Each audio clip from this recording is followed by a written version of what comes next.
Skateboarding can literally change your brain, not metaphorically, biologically. Every time you try a new trick, every time you fall, every tiny adjustment you make, your brain rewires itself. Today, we're breaking down how skateboarding affects your motivation, focus, dopamine, and why it's one of the healthiest, risky activities for your mind. Let's start with dopamine, the molecule that drives motivation and makes you want to try one more time. Skateboarding triggers dopamine differently than social media or gaming. When you scroll through your phone, you get passive dopamine hits. Your brain spikes for a second, then crashes and immediately wants more. It's a shallow loop that never satisfies. Skateboarding gives you earned dopamine, and that difference is huge. When you fail 20, 30, 40 times and then finally land it, the dopamine spike is much stronger, lasts longer, and actually improves your motivation circuit. It teaches your brain, effort leads to reward. Keep going. This is why skaters can spend hours trying the same trick. Your brain literally likes the grind.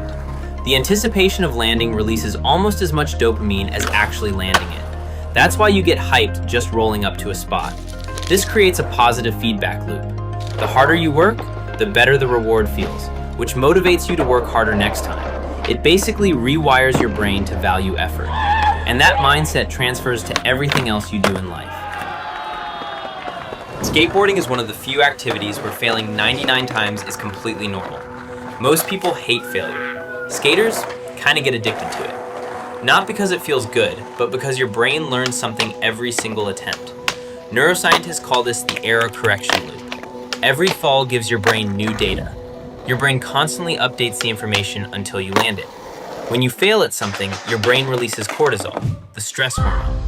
In controlled doses, like trying a trick, it sharpens your focus and helps you learn faster. That's neuroplasticity in action, your brain physically changing its wiring based on experience. Skateboarding forces you to do this repeatedly. You become an expert at failing productively. This builds a growth mindset, the belief that you can improve through effort. People with a growth mindset are more successful, more motivated, and less likely to give up. It puts you into flow state, one of the most powerful mental states humans can experience. Flow is when you're fully present, time slows down, your body moves automatically, and you're completely focused. In flow, your brain releases dopamine, endorphins, anandamide, serotonin, and norepinephrine, nature's built-in performance enhancer. Skateboarding forces you into flow because you can't be thinking about your phone or your problems while midair in a tray flip. Your brain shuts down the default mode network, the part responsible for self-doubt and overthinking. That judging voice goes quiet. Research shows that people who regularly experience flow are happier, more creative, more productive, and less anxious. Flow happens when the challenge matches your skill level. Too easy, you're bored. Too hard, you're anxious. Skateboarding naturally balances this because you're always choosing tricks that push you slightly beyond your current ability. That sweet spot, where it's difficult but possible, is where flow lives, and skaters live there constantly.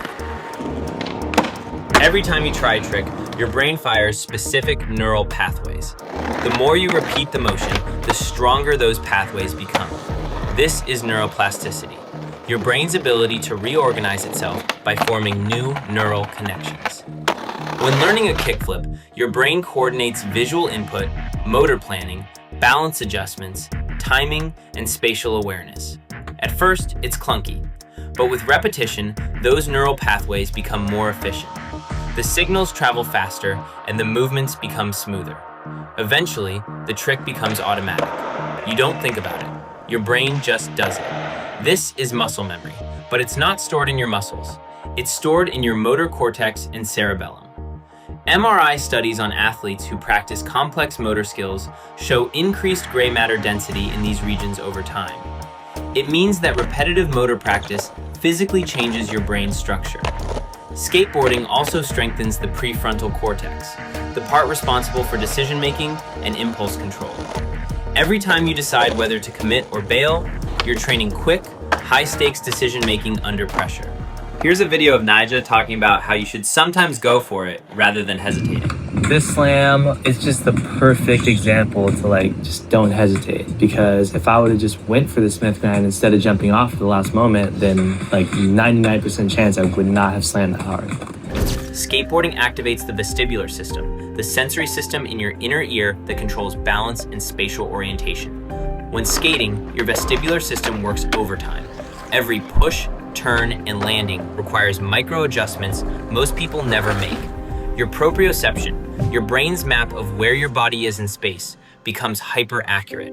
This carries over to other sports. Skaters pick up surfing and snowboarding faster because their brains are already wired for it. And reaction time? You have to react to cracks, pebbles, pedestrians, cars, all while moving at speed. Your brain learns to process visual information faster and respond instantly. Skateboarding teaches your brain how to manage fear. Not eliminate it, manage it. Every time you try a scary trick, you teach your amygdala, the fear center of your brain, that fear isn't a signal to stop. It's a signal to prepare. When you face something scary, your amygdala triggers a fear response. Increased heart rate, adrenaline, heightened senses. Most people avoid this feeling.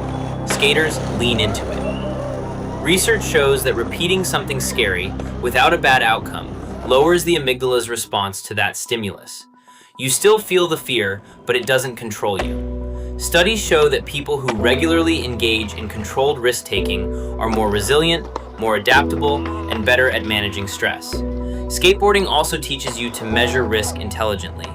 You learn the difference between a calculated risk and a stupid one. Skateboarding clears your mind.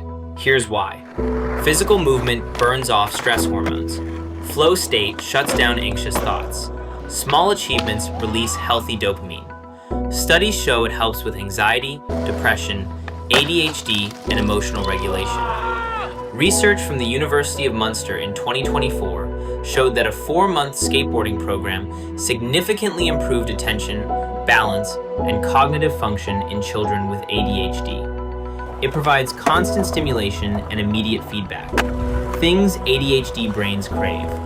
Skateboarding reduces anxiety by giving you something to focus on outside your thoughts. It boosts the brain's production of serotonin and dopamine, which are key in managing depression.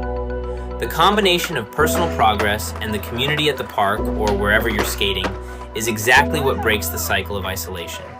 Important. Skateboarding isn't a replacement for professional therapy or medication if you need it, but it can be a powerful tool alongside proper treatment. Our brains release oxytocin, the bonding hormone, whenever we share experiences with others. And skateboarding is built around shared experiences. You session spots with your crew. You hype each other up. You film your friend's line for 50 times and he can't even get the first trick down. Studies show that people with strong social connections have lower rates of anxiety and depression. They live longer and report higher life satisfaction.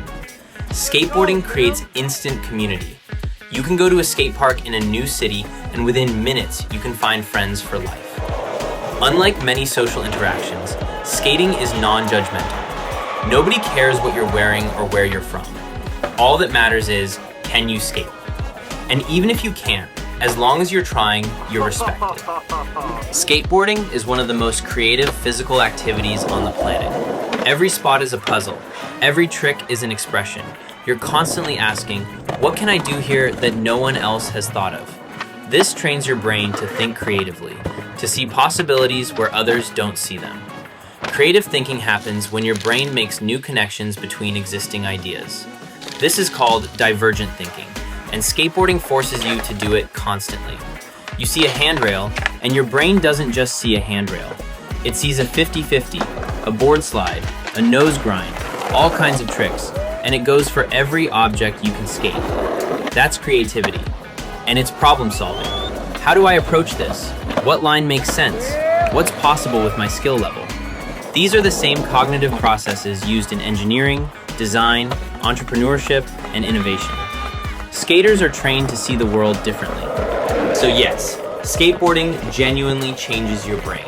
It makes you more focused, more resilient, more motivated, more balanced, physically and mentally. It teaches you how to handle failure, manage fear, stay present, and think creatively. It strengthens your motor cortex, sharpens your reflexes, rewires your dopamine system, and trains your brain to enter flow state. It helps with anxiety, depression, and ADHD. It builds community, connection, and confidence. So, skateboarding isn't just a sport, it's a mental upgrade. And the best part, all of this happens naturally. You don't have to think about it. You just go out and your brain does the rest. Thanks for watching. Now go skate.